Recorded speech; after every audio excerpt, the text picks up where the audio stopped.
Totally Football Show. Today, more Champions League. From Pep's Man City in Madrid to Nonny Blumenecki in Bruges to Leverkusen and flacking about at the back against the Magpies. We round up all of Wednesday's games. Then it's on to Premier League, round 16. Wear-Tyne Derby returns after a decade, the game that gave Horse to Combat a whole new meaning. We preview that, look ahead to the Palace City FA Cup rematch, and delight in the fact that Brentford Leeds is Super Sunday. It's all in this Totally Football Show. Thursday, the 11th of December, and on the Totally Football Show today, hello, Jay Harris. Hey, James. Jack Lang's also here with us. Jack, you're all good? Yeah, nice to see me too, I guess.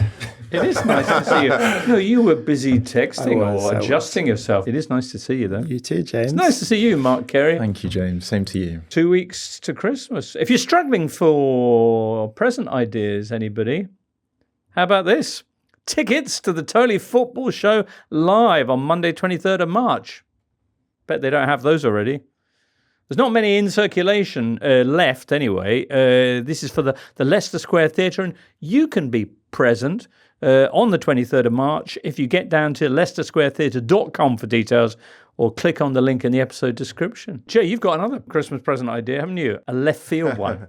Yeah, I was just scrolling Twitter a minute ago, and QPR are putting up for auction the shirt that they printed for Peter Olimvingi on that famous transfer that never happened back in the day. I mean, that's a pretty cool Christmas gift. Wow. That was the time when he drove down. Yeah, I think that's when he was caught on Sky Sports News, wasn't he? And saying they wouldn't let me join. And they wouldn't let him in the car park or something. Yeah, that iconic Deadline Day moment. With the greatest of respect, who would bid on it? So QPR fans would want it. Harsh, Mark. No, would QPR fans want it? Like, would Odenwingie fans want it? I think it's if you were housing a football museum. Yeah, fair. That's certainly one place. I mean, it's a great talking piece, isn't it? You could put that on the wall and say, Odenwingie, did he play for QPR? Yeah, exactly. Oh, well, there's a story behind that. It would definitely go to a YouTuber though, wouldn't it? Come on. It would. That's a good point. It would fit nicely on that wall over there. Just saying, producer Charlie. This midweek, Champions League phase. Me, there's another 2 more rounds of this. That's for Geordie Penner. Geordie writes in saying, the ongoing snobbery about the Champions League format is exhausting. The group phase wasn't working, ! If you don't like it, try and identify a better format than both this and the previous format. All right, Geordie. Well, I quite like the previous format. I don't know who says the group phase wasn't working. Better system would be straight to knockouts, because this one's only going to get good, and the last one only really got good when you got straight to the knockouts. So just go straight to the knockouts. Sorry, the last one only really got good when you got to the knockouts. So why don't we just go straight to the knockouts? And also, ongoing snobbery, just because I've got a different opinion about it. I mean, is it just me about this whole league phase? This week was the 6th round, so Tuesday and Wednesday, we would have had the big denouement of the group phase. All the narratives, the stories that have been building up over those 6 weeks, those little rivalries of 4 teams in a group together, and then teams crashing out or qualifying in dramatic circumstances. Sure, a few duds in there too, but still, what a payoff that would have happened. Instead, nothing has yet been decided. We've been through 6 rounds. Nothing's actually... Even when we get to the end of 8 rounds, you'll only lose 12 of the 36 teams, and 24 will go through. I mean, yeah. Is it just me? No. Okay. Completely agree with all of that. And it's not just the length of it has been discussed. So, it goes into the new year. It's 8 matches. As you said, the lack of repeat fixtures. But it's also just... It's the shapelessness of it. Such a big list of teams. It's just... You don't look at it and discover anything. Like I barely look at that table, right? Really, until maybe penultimate round, because it doesn't mean anything. Because like all the teams are separated by so little, there's so little at stake. Obviously, a few are failing down at the bottom, but there's a reason that leagues aren't organised with that many teams. It's just too many teams. Yeah. I think it's the structure of kind of the peril of the old format as well, where it's, okay, well, they may be lost in their away game, but actually when they have the return game in the group phase, then they might be able to leapfrog them to snatch second, whatever it may be. But if every game is different, you'd be like, okay, well, they lost that one, but that is now completely put to one side, and now they're playing Bodo Glimt as another team, and you don't know what's going to sort of happen next. Good record in That was the first one that came to mind, only because I was thinking of last night where Erling Haaland said that they've got Bodo Glimt next. Manchester City, they've got Galatasaray and Bodo Glimt as their final 2 games. But it is just that where it's like, well, they've gone from playing such a difficult game against Real Madrid in terms of Manchester City, and then there's other games that are far more easy. You just can't quite get a gauge on the table because it's so kind of heterogeneous. I'd be curious to know how it's affecting the audience, because I mean, on a purely kind of very small sample size, kind of from acquaintances, the level of commitment to. There's still a little bit that muscle memory. Oh, it's Champions League. Got to watch Champions League, but I see that kind of disappearing. Anyway, there you go. I know we're probably not going to go back to knockout football, and I was quite happy with the group stage anyway, but I don't know. Here we are for the moment. There have been other innovations in the past, the double group stage, for example, which they thought better of eventually, so maybe they will reconsider. Jay, anything you want to add, or should we get on to the results? I can add something on Vingy if you want. Yeah. The starting price was £275. There have been 4 bids, and it's currently at £375. What do you think, Producer Charlie? Producer Charlie just nodded. I reckon that would look amazing. Of course, we'd need to add other Curiosity shirts. It's time to dress the set. Very good. Anyway, in the extremely crucial Champions League Matchday 6 results. Wednesday, Arsenal made it 6 wins from 6. 3-0, they won at Club Brugge. Madueke with a lovely brace. Still, only 1 goal conceded by the Gunners in those 6 encounters. Man City, meanwhile, with the big result of Wednesday evening, they were 2-1 winners at Real Madrid. That's 2 wins in 8 games now for Xabi Alonso's side. The manager under pressure, of course, as we discussed in the build-up to the game, but both teams still on course to finish top 8. Newcastle climbed to 12th with a 2-2 draw away to Leverkusen, although they would have been doing a lot better before Alex Grimaldo's late equaliser. Elsewhere, the early games were a bit mad. You had Copenhagen going to Villarreal, and in a half-empty Ceramica, possibly a nod to disinterest, they came from behind to win 3-2, did Copenhagen. Villarreal, 3rd in La Liga right now, but 35th in the Champions League with 1 point from 6 matches. Meanwhile, Ajax went to Karabag in an absolute torrential downpour, came from behind twice to win 4-2. Ajax, who'd only scored 1 goal and hadn't picked up a single point in their 5 previous encounters in this tournament. Anyway, the other 8 o'clocks, there were no goals for Athletic Club and holders PSG at San Mamés. Unai Simon, the Athletic goalkeeper, the hero for the hosts. That's PSG's first 0-0 in the Champions League in over 10 years. It was a big win for Jose Mourinho's Benfica, who put 2 past Antonio Conte's Napoli. Back-to-back wins for the Eagles, who are now just a point off the playoff places. Juventus eventually beat Paphos 2-0. Weston McKennie with a lovely goal, and then Jonathan David late on. And it was 2-2 for Dortmund against Mark Carey's Bodo Glimt. The Danes battling back twice at the Signal Iduna to take a point. With 2 rounds then to go. Quick check on the standings. Bodo Glimt in 32nd place. Fully 3 points off the playoff positions. Up at the top, Arsenal are the only side that looks certain of an automatic qualification. They are 18 points from 18. Bayern a second, 3 points behind the Gunners. PSG, Man City, Atalanta, Inter, Real Madrid and Atletico are currently the rest of the top 8, but with just 3 points separating Paris Saint-Germain in 3rd and Barcelona in 15th. Or equally 3 points between Inter in 6th and Leverkusen in 10th. Who knows who's going to be finishing where, really? More coming up in January. Where do you want to start? Bernabeu, Mark?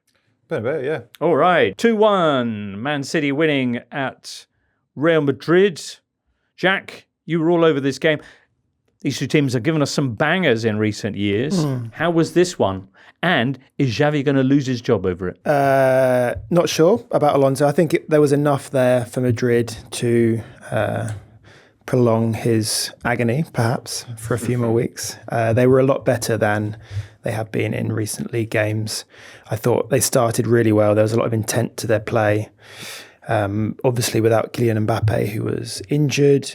Also, Eden Militao, amongst other people. Yeah, Dean Huijsen, Arda Güler was only on the bench, so it was a kind of a rotated Madrid team. But they had Gonzalo Garcia up front. He wasn't really on my radar before the Club World Cup in the summer, but he did really well in that tournament. Very kind of muscular, hard-running striker, and he actually seemed to be a decent fit for Vinicius and Rodrigo, kind of creating space for them. He's quite an unselfish player, and in the early stages, it looked really good for them. Rodrigo looked sparky. Vinicius thought he had a penalty when he kind of did a nice little jink past Mateus Nunes, but it was just outside the box. Rodrigo then scored, and Madrid are kind of, we're actually okay here. And then gradually City just kind of eased their way back into it. Didn't play with enormous fluency. Phil Foden was pretty quiet, and there wasn't the kind of pinging around through the midfield as much. But on the wings, City kind of gradually grabbed control back and scored twice before half-time. And the second half was, Madrid huffed and puffed, and there was a big chance for Jude Bellingham, who kind of went for the very artful lob over the goalkeeper and put it wide. But apart from that... Put it over, no? I think over and wide, let's say. Over and wide, yeah. Kind of worst of both worlds. But yeah, I think City were probably on balance deserved winners without really hitting top gear. Yeah, the Spanish press broadly seemed happy with it. They felt that essentially two defensive errors had undone a good start with Rodrigo getting his first goal in 33 matches, actually, 32 games scoreless run. But that was the only actual shot they had on target, as you say, Jude missing his big opportunity. Endrick with a header later on that hit the crossbar. And Vinicius had that chance at the back post, sort of volleyed, which he probably should have done better. Slightly off balance, wasn't Slightly he? off balance. Yeah. I'd say maybe should have hit the should target have, there. Yeah. And a free header about 5 minutes before that. A really nice ball by Carreras, who was really good for Madrid. Alvaro Carreras really reminds me a lot. I wrote in the live blog of Felipe Luis, the kind of old, now the Flamengo manager, but the former Atletico Madrid, very briefly of Chelsea left back, in that kind of not really powerful, not particularly fast, but just so technically correct and makes good decisions the whole time. He had a good game, even in defeat. On Rodrigo as well, I know that it's his first goal for quite some time, but he absolutely loves the Champions League. And I looked at it in terms of the numbers of goals that he's scored since the start of the 21-22 season. Only Harry Kane, Vinicius Jr., Robert Lewandowski, Erling Haaland, and Kylian Mbappe, big names, have scored more than him in the Champions League. 21 goals that he scored, which, as I say, he's not been in the team loads. There's been controversy, if you like, as to him being in the squad, in the team, whether or not he'd go in the summer. But actually, he has shown that he steps up in the Champions League. I think he's got 5 goals against Manchester City specifically as well. There was quite a few famous ones late on as well in seasons gone by. But he must have loads of confidence against City in the Champions League. And it proved that with a really well taken goal, actually. Really good from a sharp angle. City then with a 2-1 win. Celta Vigo, of course, won 2-0 at the Bernabeu just a few days before. That is 2 wins in 8 matches in all competitions for Real Madrid. But lots of players making positive noises about the manager, Jude Bellingham, saying we'll have to take the shit on the chin. As they say, he adds. Real Madrid have Monaco at home and then Benfica away to finish off against Mourinho. What a way to finish off. But as I say, they're in 7th spot. Still in line for that automatic place. City, meanwhile, are away to your Bodo Glimt, Mark, before Galatasaray, as Erling Haaland was hinting, and Palace before any of that at the weekend. What's up with Pep's no rotation policy? He likes to have quite a settled side. He never used to. Wednesday night, he named an unchanged starting 11 for the 5th time this season. That's as many as he'd done in the previous 7 campaigns combined, which is quite a turnaround. Yeah, sorry, I should clarify that he doesn't tend to make changes within the game. Okay. Because he likes to sort of wait to see how the team will kind of fix any issue or overcome any issue. But he's clearly found a winning formula as much as anything. I know that they've had a couple of sort of setbacks, if you like, but I think I heard Bernardo Silva saying about how like the progress will sort of take a bit of time to get back to where they were. And I think people are expecting them just to be fully back to the all-title winning team that they were in seasons gone by. But I think it is a bit more of a slow progress. And now that he's found a system and a formation that works, especially with Doku and Nico O'Reilly rotating and combining so well on that left-hand side, and having the fullbacks pushing on, staying wide, and allowing more of the wide attackers to come inside and congest the centre of the field as well. It just seems to be working really well at the moment. Be interesting. I know we'll come on to it later in terms of they're playing Crystal Palace at the weekend. I think Crystal Palace will condense that central space quite a lot at the weekend. So will they then try and have an antidote to that as well? We'll see. But it seems like because it's simply working at this stage of the season, just keep doing what you're doing. 4 straight wins and a great way to bounce back from the Bayer Leverkusen defeat, Jack. Yeah, just to build on what Mark said, I wonder if he now has a slightly more stratified squad than he did before. So like the options that he used to have, on the left, he also had Jack Grealish, he had Gundogan right for one of those positions in the middle, Kovacic obviously been injured a lot. But there seems to be a kind of more of a hierarchy now. So Savinho, at the moment at least, is just the second choice winger. And Nico Gonzalez is playing, but he is the second choice defensive midfielder, which, I mean, personally, this is maybe one of my old football men opinions, but I like that clarity. I like my manager to know this is my first choice 11. You lot are backups. You can, put pressure on the first team, but actually having a broadly defined starting 11 is really a good thing. Take me back to the 50s. It's consistency. Yeah. I get that. I agree. And players get used to each other's patterns. And yeah, I think it's well done to Pep. Right, okay. I'm sure he was waiting for my approval. Booze, meanwhile, for Mikel Arteta, who went and made 5 changes to his lineup for Arsenal's trip to Belgium, where they beat Club Brugge 3-0. Club Brugge have had a decent record at home, had famously given Barcelona a bit of a go in that 3-3 draw not too long ago. Jay, you watched this game. The 5 changes, some of them which were enforced by Jurriën Timber and Declan Rice not being available, Christian Norgard coming in, Victor Gyökeres up front, and Gabriel Jesus making his return for Gyökeres after almost a year. I guess we should start, though, with Noni Madueke. Yeah, it was an excellent goal, his first one, where he picks up the ball just inside Bruges' half, shrugs off a couple of challenges and just smashes it in the top right corner. But I'm not trying to be edgy here, but I'd argue that Arteta's probably happier with the second goal, because the first goal is an incredible piece of individual brilliance, right? But the second goal was about being a winger, attacking the back post, and I can't recall Madueke doing that often at Chelsea. He was very much someone who beat his man and whipped across into the box, but are you going to be someone who attacks it on the other side? And Kaya, who also works for Tifo, The Athletic, sort of made the point that Arteta was very good at doing that with Raheem Sterling, making sure he attacked the back post, and maybe that's what he's doing with Madueke. So I thought that was an interesting thing to point out. Martinelli scores a fantastic goal as well. I think he's the first player in Arsenal history to score 5 goals in 5 Champions League games in a row. But I think the main talking point is probably Gabriel Jesus coming back after 11 months out with I think it was an ACL, because he is just such a unique forward. He offers them something completely differently to Victor Gyökeres, who's the battering ram. I think Jesus had more touches and had the same amount of shots as Gyökeres, even though he replaced him in the 62nd minute.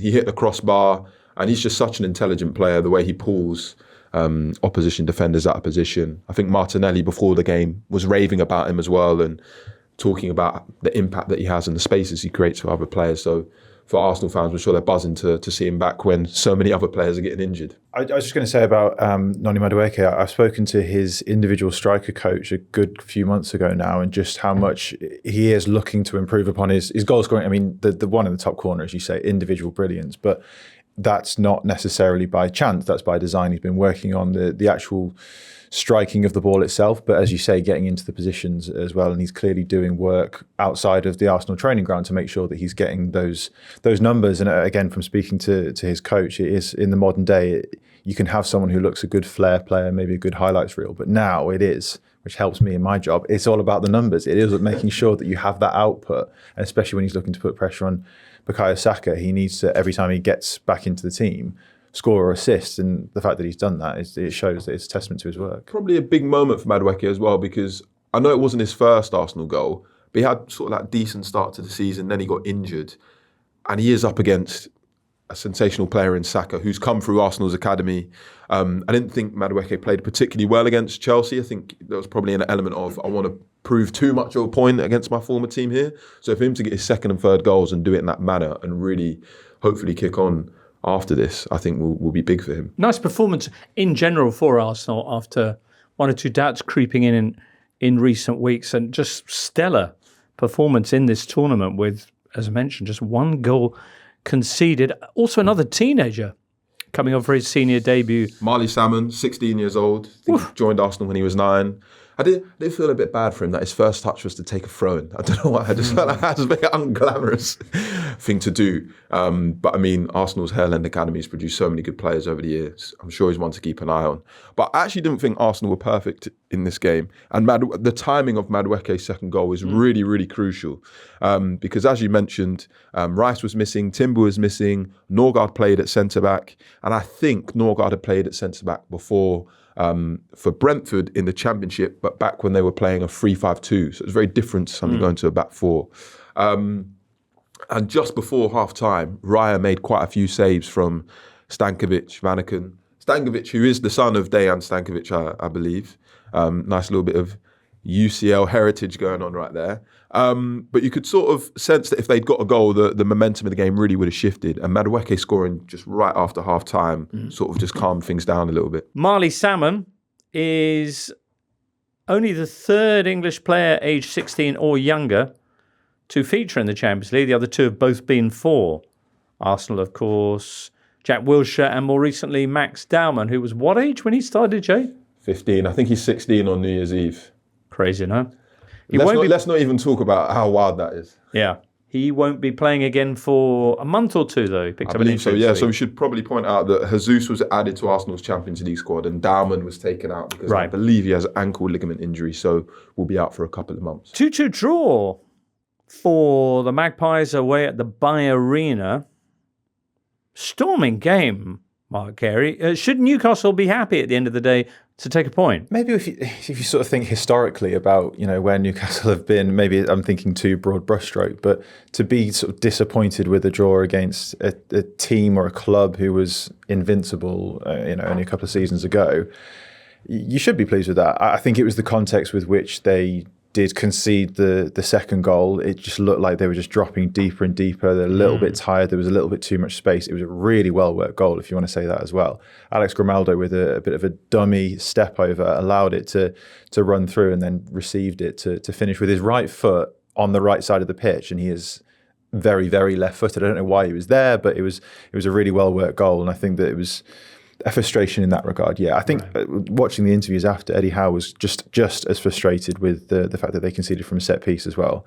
He said how much they'd worked on that in the week and have been for quite some time now. I think it was a 6th set piece goal that they've conceded in all competitions this season, which is frustrating. It's not the worst of any English side at least, but when you've worked on it all week and it is the first goal you concede, and how much set pieces do just open up the game, especially in tight contests like the Champions League, you can see why he was annoyed, but they did come back into it. Yeah. And I suppose that's again why it's frustrating again, because they came back into it, got 2-1 and up, although, and then threw it away. I mean, that was a pretty fortunate penalty, wasn't it? Yeah, I want to ask Jay about this because it was, you know why? Because it was Nick Woltemade who closed down Mark Flecken. And a great replay after the goal where you can see Flecken standing there, and a little bit like a shark's fin approaching in the ocean. Yeah. Voldemort is in the distance. He curves his run to go just out of his... But it was like that little sticker you see on car rear mirrors, like objects in the mirror, maybe bigger than they appear. The biggest bloke on the pitch, and he's like, Fleck is like, oh yeah, I'm not sure I can... Absolutely superb. But I mean, you know what I'm going to ask, Jay. But he's never has been like completely flawless, on the ball and in his sort of goalkeeping from a handling perspective. But has Flecken got that in him to do that in his career? Put it this way, when he left Brentford in the summer, not many Brentford fans were upset. And he was their first choice goalkeeper. But there was always this sense that he was quite error prone. But it tended to be more of his positioning with shots, less so his actual ability on the ball. I thought he sometimes took a couple of risks, but that's sort of how he was encouraged to play. But when I saw what he'd done, I wasn't even remotely surprised. He's just like that. He's never quite got rid of this reputation where I'm trying to get it right, but he conceded a really silly goal once where I think someone passed it back to him and he missed it. And he's sort of struggled to ever. Is this when he's in the Bundesliga? Yes. The guy I'm on about. Yeah, it's quite a. It went quite viral, that. But I think this is the thing. He's got a mistake in, and maybe it's a lapse in concentration for whatever reason. But it's even worse. Yeah, I'd encourage people to watch it. He was taking a drink when the opposition team were on the attack. Yeah, and then he falls into the goal, isn't he? Yeah, I'd encourage people to watch it. He's not even looking. Yeah, that's great. So that's shit JF anyway. The thing is, though, I'm not sure it's a penalty. No, I don't think it. No. Well, Jack. Yeah, I mean, he panics and goes down, but not a great deal of contact, I don't think. So Voldemade approaches Fleck and begins to realise the danger and starts to try and dribble his way out of trouble. Voldemade's alongside. Flecken puts a hand on him. Voldemade goes down and the referee blows. I don't know. Anyway, yes, given the fact that Newcastle were pretty rubbish in the first half as well, you could be happy with the point. A lot of Newcastle fans, I think, frustrated as their manager is about the set pieces, but also this tendency to sit back when they have a lead and the way that usually counts against them, the number of points they've dropped, the number of goals they've conceded late on in games. And this weekend when they take on Sunderland, a team who are all about scoring late goals, that's a concern. Yeah, I looked at it in Chris Waff's piece this morning came out and said that it was, I think it's 10 times after the 75th, 76th minute that Newcastle have conceded, which is far too many considering we're midway through December. They do tend to concede goals late. Sometimes they're not always equalisers or goals to lose the game. The Burnley goal was an example of that from the weekend. But it's a problem. And I think Anthony Gordon said as much. We need to just make sure that I think it's maybe a concentration thing, a mentality thing, rather than necessarily that their legs are really tired. But yeah, they do need to look out for that at the weekend. Thinking about the weekend as well, Joe Linton came off last night, so it will be Lewis Miley who scored the winning. Well, at the time it was a goal to put them ahead. It looks like he'll probably be the one to come in, which is a shame really, because like the Joe Linton, Bruno Guimaraes, and Sandro Tonali trio is just so strong, and it would have been good to really see them in the derby at the weekend. But Miley looks like he'll probably be the one to come in. We'll talk about the game at the Stadium of Light a little bit later on, but from the other 8 p.m s, anything leap out? Anything else you want to talk about? A huge win for Benfica, as we mentioned. Napoli looks so poor. They're now in 23rd spot. That was their 5th straight away defeat in the Champions League, Conte's side. But Conte is famous for his defensive organisations. They were bewilderingly bad at the back. They're at Copenhagen next time out. Copenhagen had that great result away at Villarreal. Jay, anything else that you want to celebrate? Or Juventus beating Pafos 2-0. Going into the game, they had exactly the same number of points. They had the same record of wins, draws and losses. So I would have liked to have seen even something like a draw for Pafos just to stay in the conversation. Well, I think it was about 70, 80 minutes before Juve finally broke the deadlock, and the whistles were deafening at half-time. Spalletti, goal scoring has been the issue all season for Juventus, and Spalletti was giving one or two of the less used players a run out in this game, but made changes at halftime and eventually it paid off. A wonderful goal to open things up by Weston McKennie. And then Jonathan David, who really needed a goal with the second. Jay mentioned Champions League heritage. That was Champions League heritage, not the finish by David, but David Luiz making a challenge in the opposition half. Then doing this forlorn 40-yard, he's getting on a bit, 40-yard run back. Like the dictionary definition of bedraggled. Absolute magic. Loving it. Bodo Glimt coming from behind twice to get the draw against Dortmund, who are going to be Spurs' next opponents in a month's time. Yes, and crucially, Mickey van der Ven is suspended for that game. All right, those two early games were pretty fun as well. Were you watching either of those? The Villarreal Copenhagen or Karabag Ajax? Quite a niche choice, but one that rewarded the intrepid viewer. I only caught a glimpse of it, but the Karabag game, that stadium, there's just something about it. Like that's such a That's not their stadium, though. That's the it's the in Baku. Astana one. Yeah. Right. Yeah. But there's something about it, like the incline of the stands plus the running track, and obviously it was hammering it down with rain.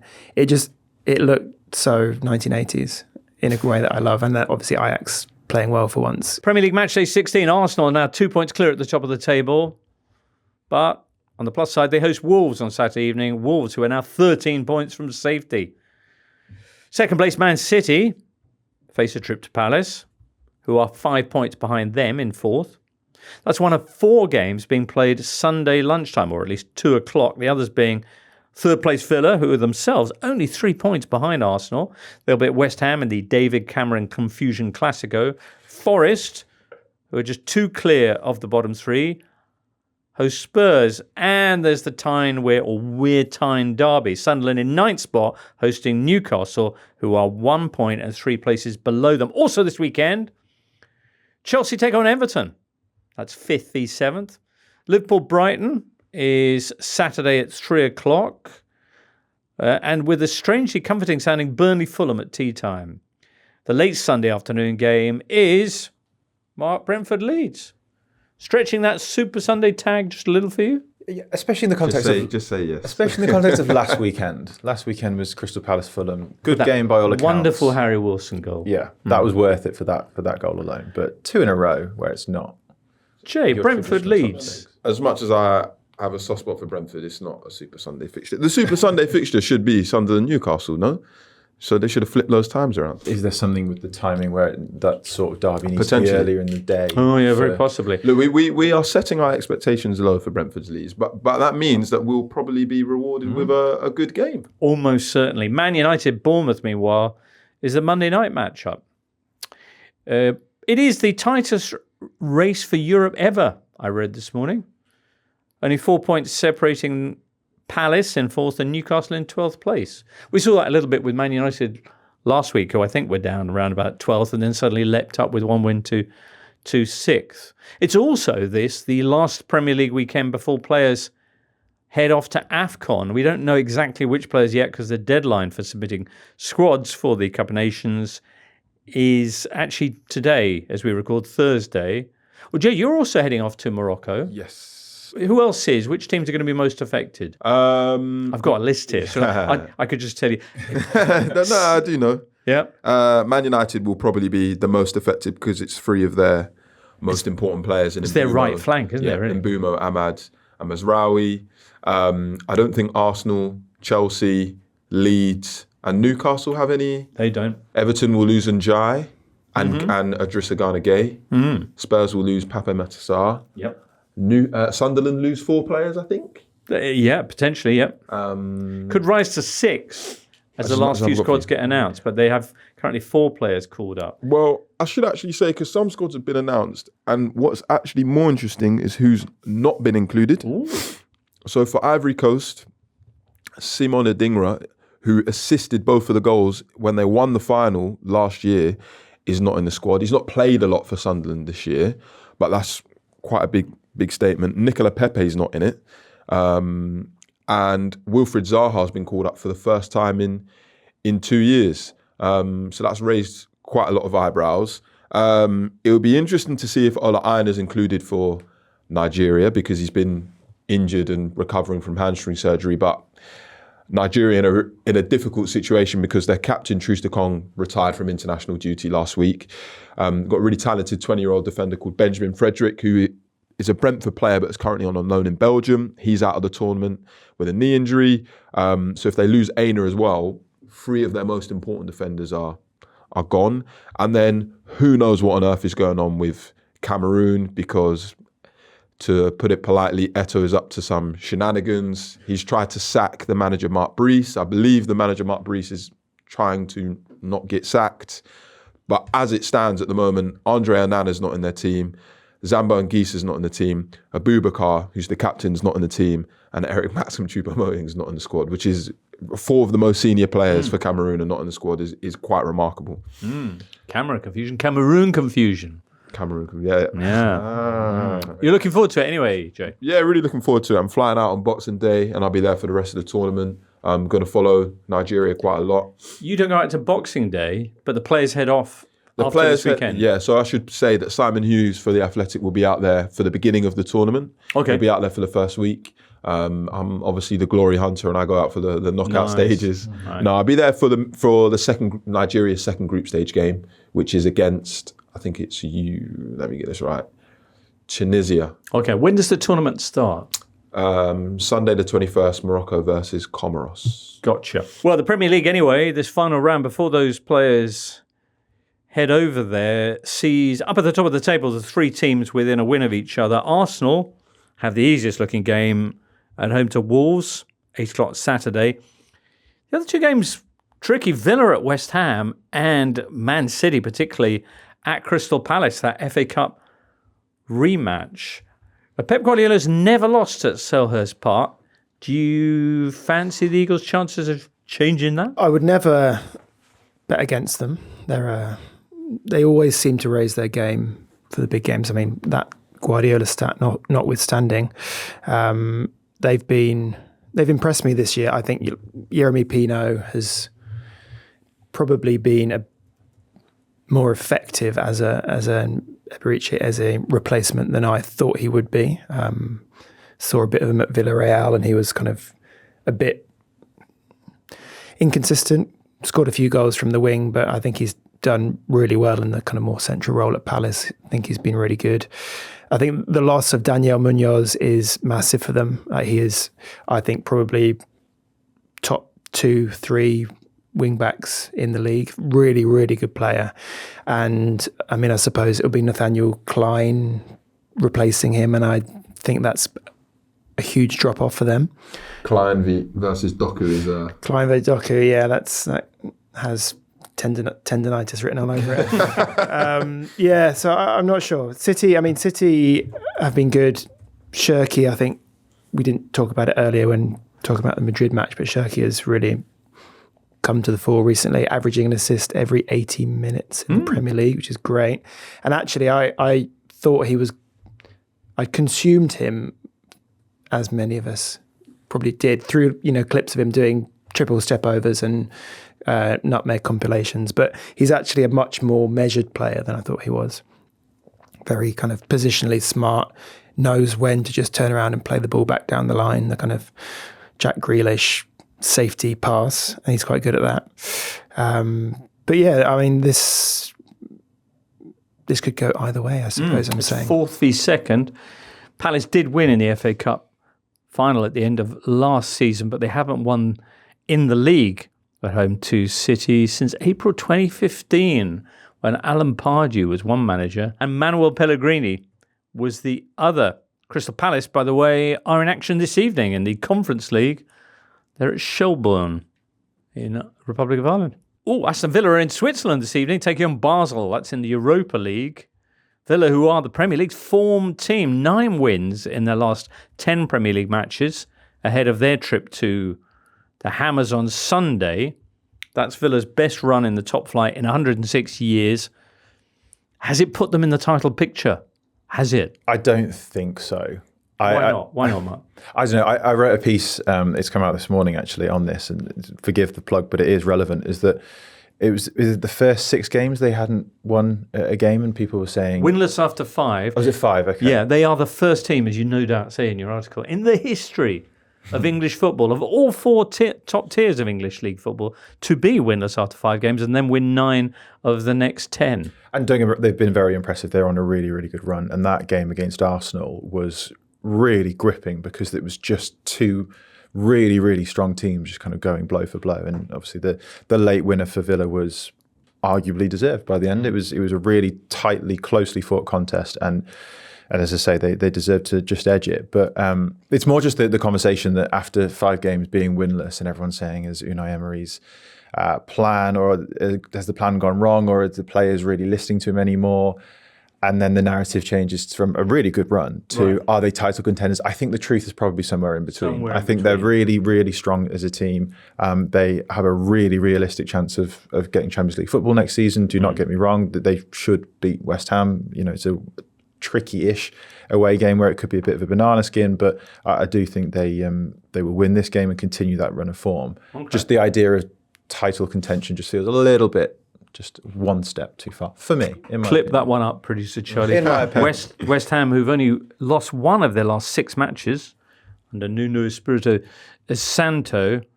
Villa, who are, I think, the number 1 overperformers on XG for those who point to that as a likely indication of where the truth lies. Is it Villa or Spurs?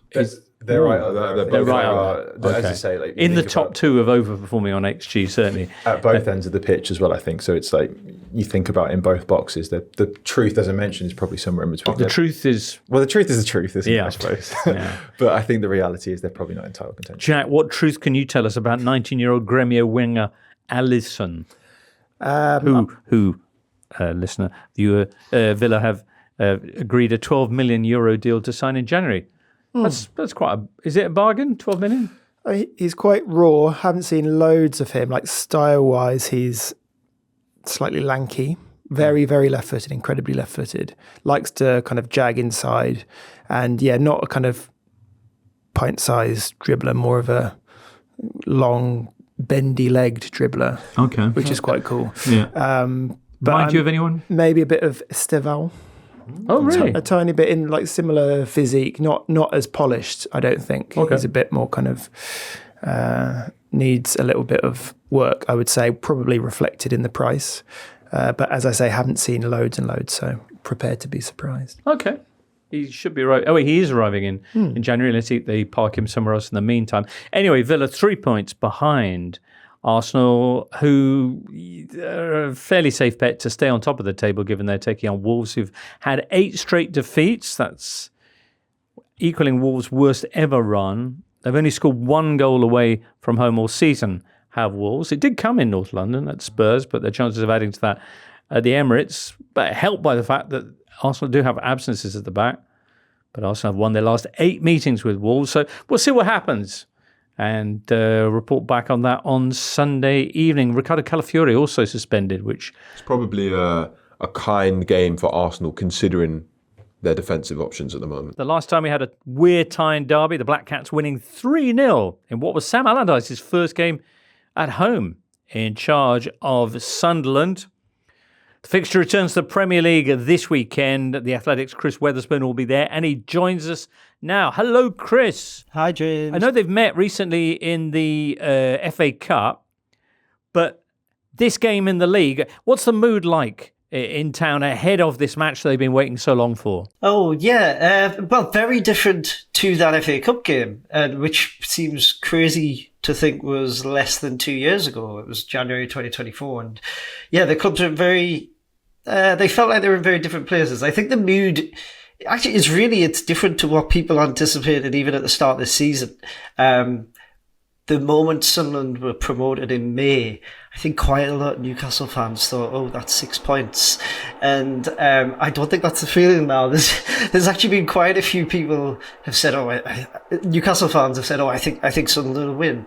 And I think that might be a bit of a coping mechanism, but it does show that actually this fixture's a lot closer than I think anyone anticipated when Sunderland were promoted. Sunderland, you spoke to us in our season preview and gave us your thoughts about Sunderland's season in prospect. How stunned are you to see them in ninth place there, ahead of three places ahead of Newcastle? Yeah, exactly. And don't get me wrong, I think by the time the season all plays out, that might have proven just to be a temporary lift over Newcastle. But I think regardless of that, yeah, it's been an amazing start the season. It's I don't think it's unfair to say pretty much everyone had Sunderland down as this season's whipping boys. And I think, they came up in the playoffs, which generally makes it hard to stay up anyway. They came up with an incredibly young team who, as we've seen, weren't really fit to play in the Premier League. That's why they brought in so many players. And obviously the risk when you bring in so many players is they need to gel quickly. And they especially needed to gel quickly because Sunderland did have a favourable run of fixtures. So I think they almost had to start well. Otherwise, we'd be sitting here in the middle of a really tough run and wondering where they're going to get any points from. But really, the promising thing has been they've entered this tough run now, and they're still picking up results. Like they got a great draw at home. Sorry, they beat Chelsea away in the last minute. They got a last-minute draw at home to Arsenal. Then they went to Anfield last week and got a point. So I think in terms of momentum as well, there was a fear that someone would come into this game on the back of playing. They got beat at Manchester City last weekend, but they had City, they had Liverpool, Bournemouth, who obviously been doing quite well. They fell off recently. They had Arsenal recently. There was a concern that someone would come into this game on the back of a few defeats. And actually, they haven't.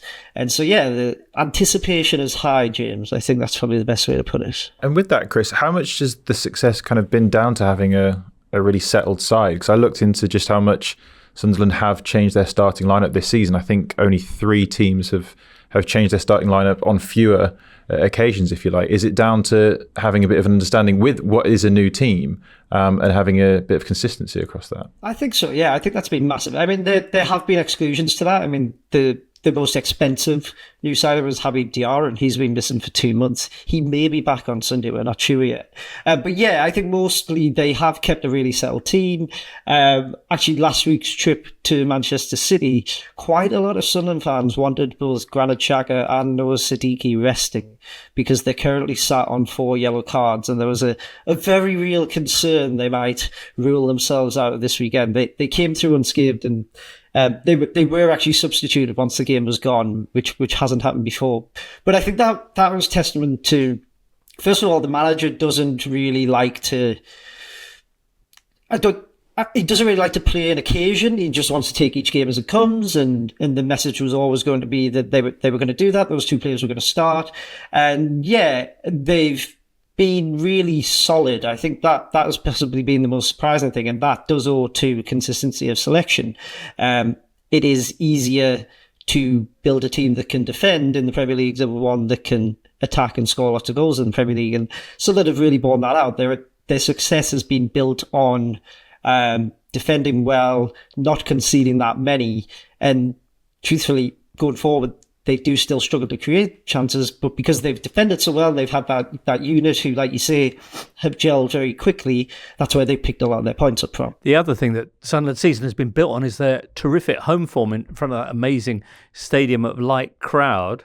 They, along with Arsenal, the only 2 teams unbeaten at home in the Premier League this season. Newcastle, who've won, I think, 2 of their last 10 on the road, have problems away from home. Newcastle have problems conceding late goals. Sunderland seem to score a lot of them. They do look like favourites this weekend. Oh, James, we can't say that. I think maybe in the short term it feels like that. I think if we look at where the clubs are, where they've come from, I would still say Sunderland should be viewed as underdogs. But there is that feeling, and momentum obviously is huge in football, and you know, that is going to play into it. I mean, yeah, you're exactly right. Newcastle conceded late again against Leverkusen this week. And quite literally the theme of Sunderland's year has been till the end. They scored, in the playoffs, they scored 3 late goals in all 3 games to get themselves promoted. There's now, if you were to walk down to the ground across the Weymouth Bridge, there's a nice big mural which pays homage to Dan Ballard's goal in the semi-final and Tommy Watson's goal in the final. And yeah, they kept it up. You know, they scored a late winner at Chelsea. They scored a late equaliser against Arsenal. They scored a late winner at home to Brentford. So there's a lot of different factors in play. And you're right, the home form has been enormous. You know, the last time Sunderland were in the Premier League, they exited on a run of home games where they actually ended up going 364 days without winning. And now, you know, they were 2-0 down after 15 minutes against Bournemouth in the last home game, and they turned it around to win 3-2. So it really has become I'm loath to say the word fortress when they're only 7 games in, but it's definitely becoming a venue that other teams no longer see as an easy ride. Chris, how much are you looking forward to Sunday? Oh, not at all. I'll be very happy when it's Monday morning. That's the thing. You know, it's great to have the occasion back. I will be 100% honest and say that, you know, when Sunderland played Newcastle 2 years ago, my view was it almost wasn't a derby anymore. You know, Newcastle had been taken over by one of the richest countries in the world. Sunderland very much hadn't. And at the time, there was probably more of a concern Sunderland would be relegated back to League One than they would get to the Premier League. So just for it to feel like an occasion where there's some semblance of parity again, it is great. But in terms of looking forward to the occasion, yeah, it's a very strange one, you know, because look, obviously there's one of the appeals of this game is there is a bit of an edge to it, both in the stands and on the pitch, and I think that really appeals to neutrals as well. But it does mean that you spend kind of the week in the build up almost dreading it, and then you spend the day itself kind of. What I've always found on derby days is the game takes forever to arrive, and then once it kicks off, it's over in a flash. And it's very much. There is obviously the old adage that form goes out the window. I'm not sure how true that is statistically, but I can see why people think that. All right, Chris. Well, best of luck for Sunday. May the best team win and all that. And we look forward to catching up with you again soon. Thanks so much for joining us today. Thanks, guys. Speak soon. Chris Weatherspoon. Oh, looking forward to that. Sunday, 2:00. Also this weekend. Quick romp through the other games. You've got Chelsea-Everton. Everton haven't won at Stamford Bridge since November 1994. Woof. Chelsea this weekend, though, still without Moises Caicedo, who's serving the last game of his 3-match suspension. So could they? Question mark. Liverpool taking on Brighton. Mo Salah's looking forward to this one. Do you remember he said he's going to enjoy this, whatever happens? His mum will be there. His mum's going to be there. Yeah. Liverpool with a big win midweek away at San Siro. Can they back that up?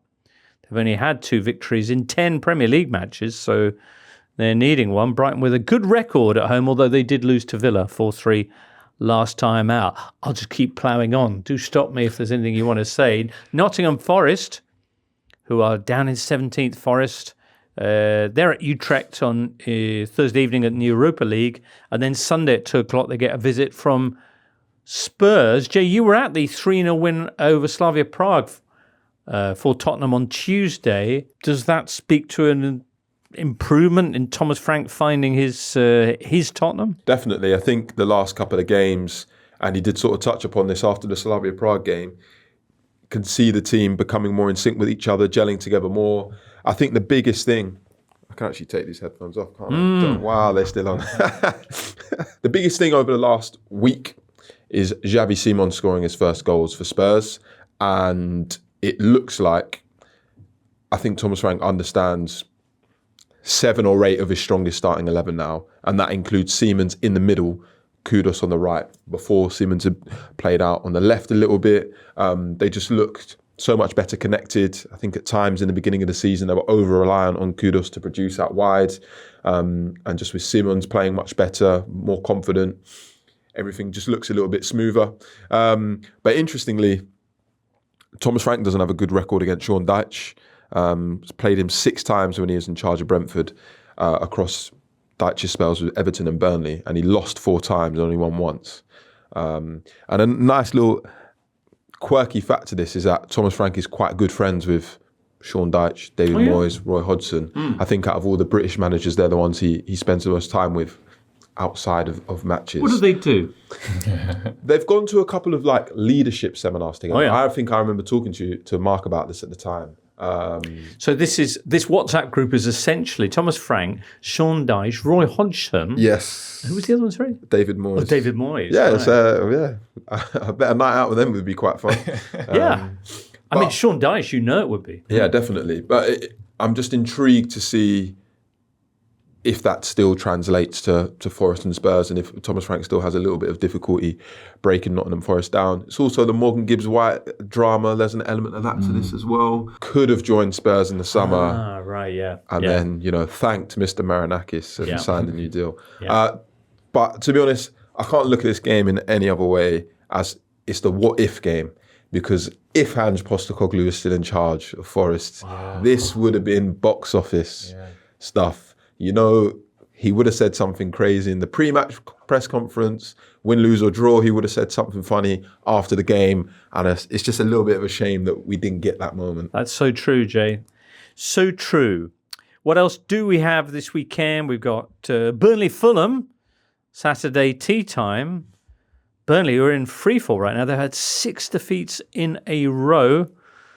They are 5 points now from safety in penultimate spot. Scott Parker taking on Fulham, who he previously took down a few years back. And Fulham, who Found a bit more form of late. Harry Wilson in particular. Is that 3 games in a row he's scored absolute bangers in, I think? Harry Wilson's 4. No, you didn't get it. Okay. There's a film called Harry Wilson's War. Oh, right. Nice. No. Nice. It's, 4. No, that definitely works. When did it come out? Don't feel that's relevant. Well, it's just because, Is that Tom Hanks, that one? I think so, yeah. It's Yeah. our lifetimes, guys. Right. Whoa, it might be your lifetime. It's not necessarily my lifetime. All right, here we What, go. what date have you got there, Jay? Have you looked it up? hang on. To be fair, it's 2007. It's Charlie Wilson's War. Charlie Wilson. Can we scrap all of this? No, keep it in. Keep it. Jesus. Charlie Wilson's 4. Charlie, I'm begging you. So it's only because it sounded like. We need the content. We're way No, under we today. don't. It's only because it sounded like a film which came out in the 40s, and you've already referenced the 50s and the 80s today. So I thought you were just pining for eras, bygone eras. Because Harry's quite an old-fashioned name, isn't it? Don't add to this. I suppose you got in the Harry hope that- Maguire. We've had lots of funny bits already today. It's fine. Okay. Just Harry Wilson's War just sounds like something that came out in the 40s, 50s or so. Do you think? I think so, yeah. Stop talking your way into this. It was bad. Well, Harry Wilson's 4 could be Saturday. The